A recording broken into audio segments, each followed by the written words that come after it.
అమీర్పేటలో ఒక కొత్త ట్రెండ్ స్టార్ట్ అయింది. ఏంటి అంటే full stock with data science and AI. అంటే ఫుల్ స్టాక్తో పాటుగా డేటా సైన్స్, ఏఐ ఇవన్నీ చాలా డెఫినెట్లీ మనం నేర్చుకోవచ్చు. ఇది ఫస్ట్ ఆఫ్ ఆల్ ఫ్రెషర్స్ ఎవరన్నా ఇది నేర్చుకోవచ్చు అంటే 100% చాలా మంచి ఉద్దేశం. నరేష్ అయ్య దుర్గా సాఫ్ట్వేర్ లేకపోతే ఇంకొక క్వాలిటీ తట లేకపోతే ఇంకొక ఇన్స్టిట్యూట్ కాదు. Basically full stack data science with AI అనేది చాలా మంచి ఆప్షన్. అయితే ఒక ఫ్రెషర్ ఇంత నేర్చుకోగలుగుతాడు. జనరల్గా కాన్సెప్ట్ ఏంటి? Full stack data science. ఒక స్టూడెంట్ ఫుల్ స్టాక్ సైడ్ జాబ్లు ఉన్నా వెళ్ళగలగాలి, డేటా సైన్స్ జాబ్లు ఉన్నా వెళ్ళగలగాలి, ఆర్టిఫిషియల్ ఇంటెలిజెన్స్ జాబ్ ఉన్నా కానీ వెళ్ళగలగాలి. కాకపోతే ఇక్కడ full stack data science with AI అనేది నరేష్ ఐలో 27,000 కోర్సు ఉంది. సో ఒకవేళ బార్గెన్ చేస్తే ఒక 1,000-2,000 తగ్గిస్తారు.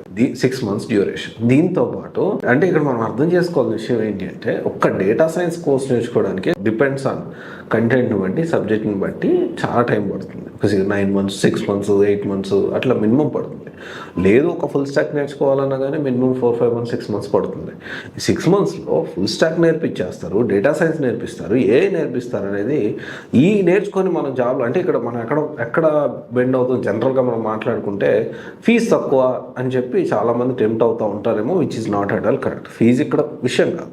ఇక్కడ విషయం ఏంటి? క్వాలిటీ. సో మనకి కావాల్సిన విషయం ఏంటి అంటే నరేష్ ఐలో ఫుల్ స్టాక్ డేటా సైన్స్ ఏ కోర్స్ నేర్చుకోవచ్చు అంటే ఎస్ నేర్చుకోవచ్చు. కాకపోతే నా ఒపీనియన్లో ఇంకొన్ని విషయాలు మీరు ఇన్ఫర్మేషన్ డీటెయిల్గా తెలుసుకొని నేర్చుకుంటే బాగుంటుంది. సో వీళ్ళ కరికులం కూడా చూసాను. దీనికి సంబంధించి ఏఐలో జనరల్గా ఏంటంటే generative AI is different, AI is different.